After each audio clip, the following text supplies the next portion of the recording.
अग्नि बना रहे मैया कहते करते थे। जब कन्हैया को खूब सुंदर अपने आप पे झुगलियां उंगलियां लगा करके अपने आप पे तैयार किया, और तैयार करने के उपरांत अपने आप पे जब छोड़ दिया, कन्हैया तो कन्हैया बेचारे जो ही छोड़ा तो मैया अपने आप में छिड़ी, और मैया के जाती कन्हैया तुरंत पानी के पास चले गए, और पानी के पास जाकर के अपने आप पे कन्हैया अपने आप पे खेलना शुरू कर दिया, और वहाँ जा कर के छपर छपर पानी में अपने आप पे खेलना शुरू कर दिया। मैया ने आकर के देखा तो सब किए कराए पर पानी फेंक दिया। कितना सुंदर से नला धुला के तैयार किया था। कहा कि अरे दारी के तो सुअर था क्या? भगवान ने कहा कि अगले जन्म में सुअर ही तो ठाकुर जी का। कहा कि हाँ मैया मैं अगले जन्म में सुअर था। इस प्रकार बच्चे अपने आप पे इधर नहीं जाते। कहाँ जाते बच्चे? जल के पास जाते, उनमें जल में आ सकते, अग्नि के पास जाते। और जब एक बार जल जाते ना तब अरे नहीं अब इसके पास नहीं जाना चाहिए। तो जल क्रीड़ा अपने आप में करते हैं बाल्यावस्था में। बच्चों की आसक्ति जल में होती है, मट्टी में होती है, जो भी पंच तत्व है ना उसी में आसक्त रहते हैं बच्चे। चित जल पावक गगन समीरा पंच रचित अदम शरीरा। क्योंकि उसके पहले 2-4-5 साल तक अपने आप, अब तो बच्चों को ज़्यादा पहले ज्ञान हो जा रहा है, नहीं तो 2-4-5 साल तक अपने आप में बच्चों को उतना ज्ञान नहीं होता था। अब तो 3-4 साल के बच्चे स्कूल जाने लगे, पढ़ने लगे। पहले 8-10 साल के बच्चों को 12 साल के टांग के ले जाके पढ़े, चल पढ़े। अब 2-4 आदमी ऊपर आके टंगले बार जबरदस्ती स्कूल ले जाता, वो चिल्लाता अरे बाप रे हम नहीं जाएंगे। बुझाते कि काल के मुँह में डाला जाता, और टंगरी हाथ पकड़ ले बना 4 आदमी तब जाते हो पढ़े खाते। अरे बाप रे बुझाते कि मृत्यु दंड दिया जाता होगा। आज तो बच्चे छोटी अवस्था में अपने आप स्कूल चले जाते हैं। तो धीरे धीरे कलयुग आ रहा है, समझ में आ रहा है ना, यही कलयुग का प्रभाव है। कलयुग में गर्भ से निकलते ही बालक अपने आप में बड़ी तेज होंगे, और महाकलयुग आएगा तो अंग्रेजी बोलते प्रकट होंगे, अंग्रेजी बोलते बाहर आएंगे, डिलीट PhD करके गर्भ से बाहर आएंगे सब। जब महाकलयुग आएगा, ये कलयुग का स्वरूप है। बाल्यावस्था में अपने आप पे अनेक ज्ञान प्राप्त हो। पता उतना मोबाइल हम नहीं कहना चलाओ जितना है ही दिल्ली का चलाओ। 2-4 साल के बच्चे मोबाइल में पूछो मत PhD कर चुके हैं। छोटे छोटे बच्चे सब अपने आप में खोल खाल कर एकदम ठीक कर देंगे। हम लोगों को समझ में नहीं आया कैसे क्या होगा। वो हिती लड़का वाला सन अभी दूध पिए था, सोचो अब तो दूध पी रहे हैं, मोबाइल के चलते पी रहे हैं। सोचो दूध नहीं पी रहा बच्चा, उसको मोबाइल दिखाई तो तुरंत घुटर घुटर दूध पीना शुरू कर। और पहले बड़ी झंझट दूध पिया, आरे आओ पारे आओ नदिया किनारे आओ, सोने के कटोरिया में दूध भात ले ले आओ। कितना मेहनत से अपने आप पे बच्चे भोग लगाते, भोग खाते थे। सोचो अब तो बहुत सुलभ हो गया। कलयुग यही है, जल्दी अपने आप पे बुद्धि तीव्र होगी लेकिन संस्कार नहीं होंगे। बुद्धि तो तेज हो जाएगी लेकिन संस्कार नहीं रहेगा बच्चों। ये कलयुग का ऐसा प्रभाव है। बाल्यावस्था में, छोटी अवस्था में दृष्टि चली जाएगी बच्चों की, ये कलयुग का प्रभाव है। बाल्यावस्था में, छोटी अवस्था में अपने आप में नेत्रहीन हो जाएंगे, यानी कम दिखना शुरू हो जाएगा। ये कलयुग का प्रभाव है। बाल तुरंत सफेद हो जाएंगे, ठीक ना। समय से नहीं, 30 वर्ष के बाद अपने आप में बाल पकना प्रारंभ होता है। वो भी गृहस्थों का, सबका नहीं। संत महापुरुषों का तो बहुत दिनों के बाद अपने आप में बाल पकना प्रारंभ होगा, लेकिन गृहस्थाश्रम में 30 के बाद स्वर्णम समीप भय श्रुत के साथ, ठीक है। दशरथ जी महाराज के जब कान के बाल अपने आप में बदल के सफ़ेद हो गए, तब सोचा कि नहीं अब राजपद देना चाहिए। पुत्रों को अपने आप में समर्पित करके चुपचाप जंगल में चले जाए, राम राम करें, सीताराम सीताराम नारायण नारायण करें। तब उन्होंने परित्याग किया।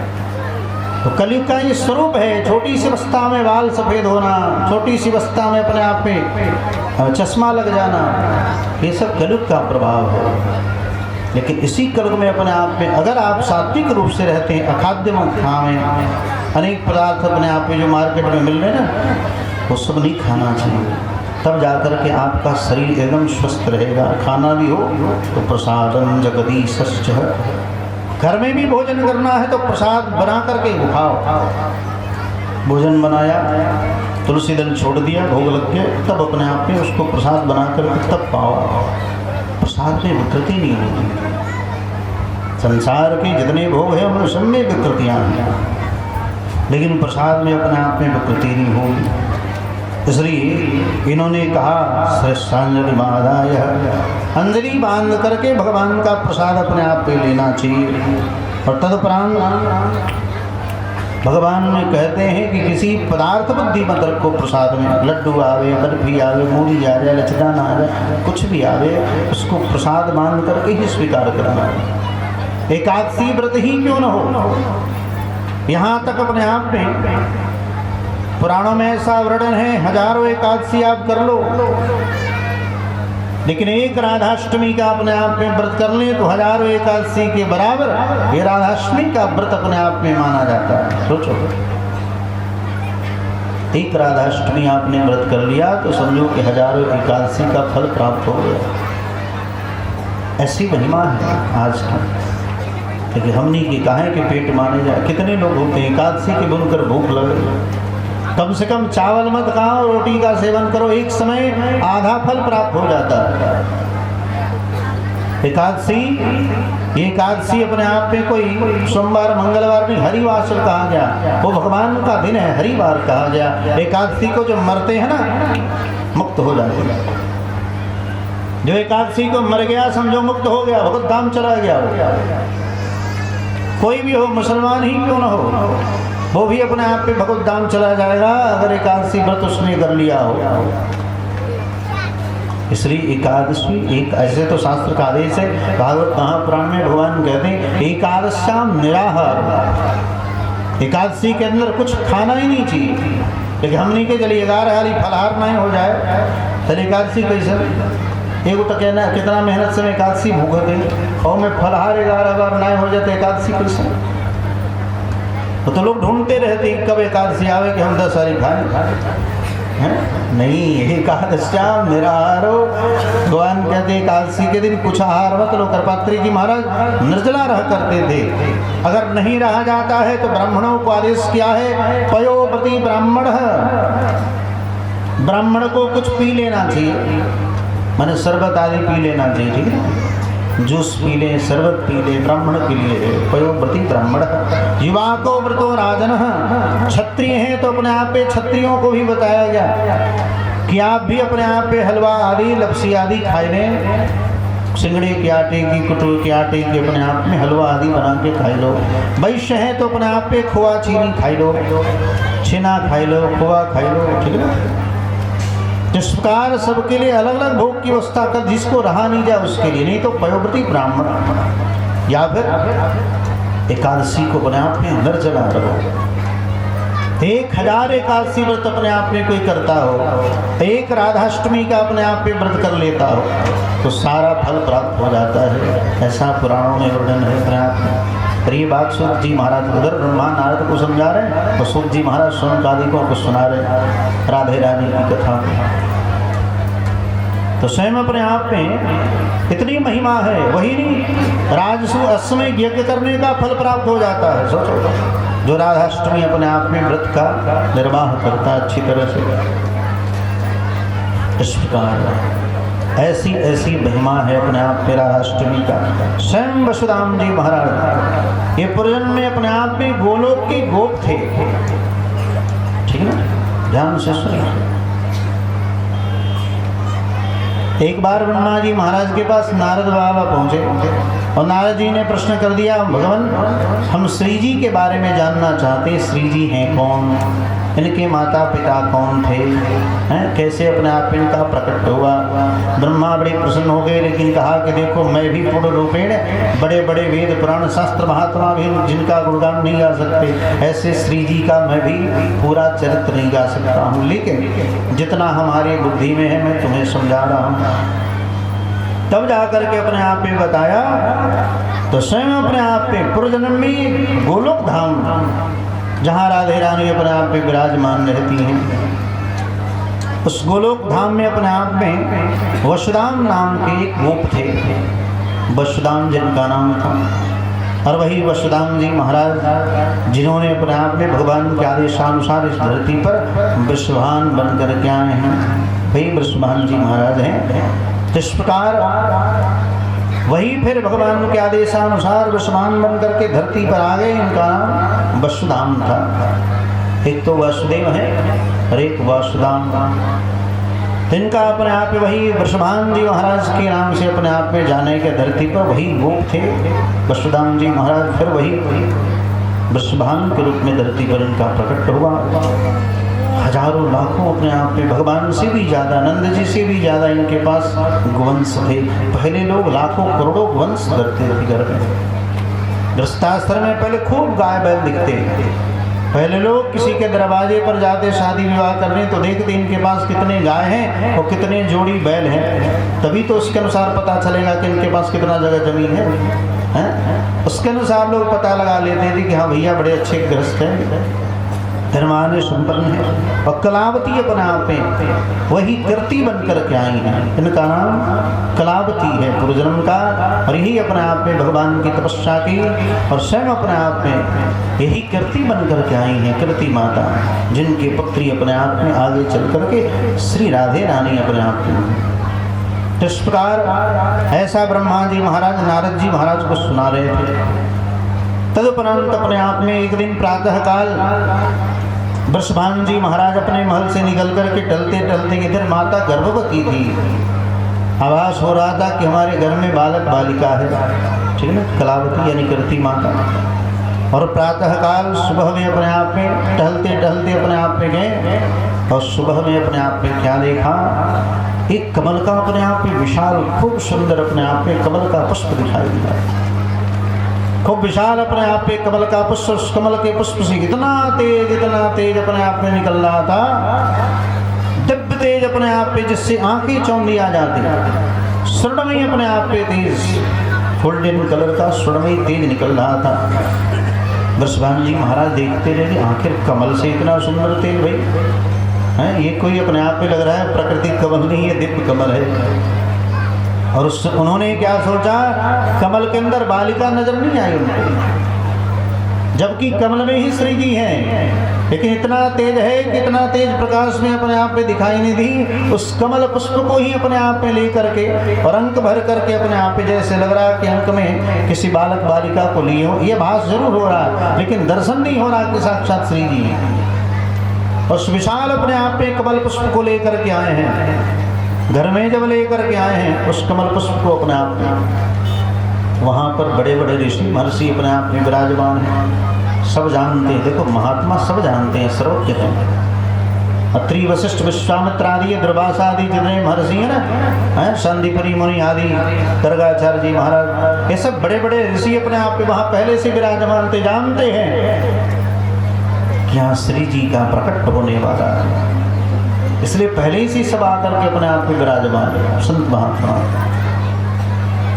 भूमिका भगवान पहले बना देते हैं, आने से पहले सारी अवस्था, जैसे सूर्योदय होने से पहले अरुणोदय वेला अपने आप में आ जाती है, उसी प्रकार अपने आप में सारे संत महापुरुषों को पहले ही पता चल गया कि श्री जी आने वाली है। लेकिन वृषभान जी महाराज पहचान नहीं पाए, इतना तेज निकल रहा था। और ले जाकर के अपने आप जब कृति को पुष्प दिया है, कृति माता ने अपने आप पे पुष्प देखा तो पुष्प में देखने के उपरांत अपने आप पे वृषभान को नहीं दिखाई दी, सोचो। लेकिन कृति मैया के हाथों में जो ही अपने आप में श्री जी आई हैं, उसी समय अपने आप में तुरंत उस कृति के हाथ में आते ही अपने आप में कृति मैया के हाथों में आते ही श्री राधे रानी ने किलकारी करना प्रारंभ कर दिया, कि हाँ करना शुरू कर दिया। बोलो राधे रानी की जय। इस प्रकार अपने आप में तुरंत आते ही हाथों में आवाज तो निकलना प्रारंभ हो गया, लेकिन आंखें नहीं खुली। श्री जी के अपने आप में जन्मांत यानी आंखें नहीं खुली, आंखें बंद की बंद रह गई। जन्म के बारे में अपने आप पे यहाँ गर्भ ही हल्का हो गया, सोचो। गर्भ से नहीं निकली, पुष्प से अपने आप में आई है, कमल के पुष्प में। और उसी समय जो ही हाथ में आई कृति मैया के हाथ में, श्री जी अपने आप पे तुरंत रोने लगी, जैसे बच्चे रोते। बबुआ प्राकृत शिशु, देखते देखते तुम छोटी सी बालिका होकर के, और श्री जी अपने आप पे राधे रानी रोना प्रारंभ कर दी। अब तो मोहल्ले में हल्ला मच गए हो, अरे भैया चलो चलो, विश्वान जी महाराज को पहले से तो एक बेटा था, अब अपने आप में एक लाडली भयो है। अब तो जितने भी अपने आप में ग्वाल बाल थे, चारों तरफ अपने आप में हल्ला मच गया कि विश्वान जी महाराज को लाडली हुई है। इसके दर्शन करने के लिए अपने आप पे नंद जी आदि जितने भी हैं ना, अपने ग्वाल बालों के साथ नंद जी महाराज और स्वान लाडली की दर्शन करने राधा रानी का अपने आप पे पहुँचे। जब राधा रानी का दर्शन करने वहाँ पहुँचे, आहा, इतनी सुंदर अपने आप में श्री जी एकदम लाल लाल अपने आप में दिख रही हैं। ठाकुर जी तो काले हैं ना, श्री जी तो एकदम गोरी हैं, तो सारा अपने आप में अंग लाल लाल है। अब मैया अपने आप इतनी प्रसन्न हो गई, यशोदा मैया किसको क्या दो भैया उपहार में। जन्मोत्सव होता तो कुछ ना कुछ दान पुण्य किए जाते हैं ना ठाकुर जी को, तो इसी प्रकार उन्होंने सोचा कि मैं क्या दूं, तो क्या दूं क्या, अपने आप पे तुरंत मैया की झोली में अपने आप में कन्हैया को डाल दिया। अरे इससे सुंदर अपने आप में तो कोई उपहार होगा नहीं है, तो कन्हैया को अपने आप में समर्पित कर दिया। और जो ही कन्हैया को अपने आप में दिया गोद में, उसी समय राधे रानी ने अपने आप में आंखों को खोला और सबसे पहला दर्शन कन्हैया का किया है। बोलो राधे रानी की जय, कृष्ण भगवान की जय। ऐसे अपने आप पे राधे रानी ने सबसे पहला दर्शन अपने आप में अगर किया तो कृष्ण का किया है। नैन भर करके अपने आप में नंदी जी बड़ी आनंदित हो गए हैं, इधर अपने आप में ब्रह्मान जी बड़ी आनंदित हो गए। बताओ, इसने जन्म लेते आंख नहीं खोला और 10-11 दिन के बाद अपने आप में जब दर्शन हुआ, 11 दिन तक आंखें नहीं खुली। सोचो, पता नहीं है आज के बच्चे कितने दिन पर खोलते हैं, हम ना जाने, लेकिन इन्होंने अपने आप में 11 दिनों तक दर्शन नहीं हुआ। तो 11 दिनों के बाद जब आए नंद जी महाराज, और नंद जी महाराज अपने आप में कन्हैया को लेकर के आए, कन्हैया का जो ही दर्शन हुआ, उसी समय अपने आप में श्री जी ने नेत्रों को खोला है। और नेत्र को खोल, क्योंकि भगवान को अगर प्राप्त करना है तो राधे राधे करना पड़ेगा, और राधे रानी की कृपा अपने आप पे चाहिए तो कृष्ण का स्मरण करना पड़ेगा। दोनों की बड़ी बनती है। तो कृष्ण का जो ही अपने आप के सामने कन्हैया को मैया ने ले आकर के झोली में डाल दिया, ये लो अपने आप में कन्हैया। तो कन्हैया को देखने के लिए अपने आप श्री जी ने नेत्रों को खोला है और देखा तो भगवान साक्षात अपने आप में नारायण कृष्ण के रूप में विराजमान है। बोल कृष्ण भगवान की जय, राधे रानी की जय, शुभानंदनी की जय। से अपने आप में भगवान और राधा जी का प्रथम मिलन हुआ है। वृषभान जी महाराज और कृति मैया बड़ी प्रसन्न हो गई। हमें तो लग रहा था कि हमारी बच्ची अपने आप में राधे रानी अपने आप में अंधी के अंधी रहेगी, लेकिन नहीं, कन्हैया का दर्शन करते, लाला का दर्शन करते लाली के अपने आप में दृष्टि खुल गए। ऐसे अपने आप में प्रथम दर्शन हुआ। इसमें एक भाव भी प्रकट होता है, अगर देखना है तो भगवान को देखो भैया। वेद का भी यही आदेश है, भद्रम कर्णे विष्णुयाम देवा भद्रम पश्येम स्त्रियाः। देखना है तो अपने आप पे भद्र देखो, अभद्र नहीं। सुनना है तो भद्र सुनो, अभद्र नहीं। और देखना भी है तो अपने आप पे राम कृष्ण राधे कृष्ण का ही दर्शन करें। इस प्रकार चारों तरफ अपने आप पे मंगल मंगल अपने आप पे सब लोग गायन करने लगे। जितने भी लोग थे अपने आप वहाँ खूब सुंदर बधाई लेकर के आने लगे लोग, और खूब बधाइयाँ अपने आप पे बजने लगी हैं। इस प्रकार चारों तरफ अपने आप में आनंद आनंद होने लगा। आनंद आनंद आज सुबह हो, आनंद आनंद आज सुबह हो। सब लोग ताली बजाते हुए बोलेंगे पीछे से, ठीक है ना, सुबह हो। हम बोलेंगे आनंद आनंद आज, तो आप सब ताली बजाते सुबह हो बोलेंगे। आनंद आनंद आज सुबह हो, आनंद आनंद आज सुबह, पूर्ण भय मन काज सुबह हो, पूर्ण भय मन काज सुबह हो, आनंद आनंद आज सुबह हो। सबकी ताली नहीं बज रही, अब कन्या बजेगी भैया, सबकी ताली नहीं बजे और सबकी वाणी से सुबह हो निकले। आनंद आनंद आज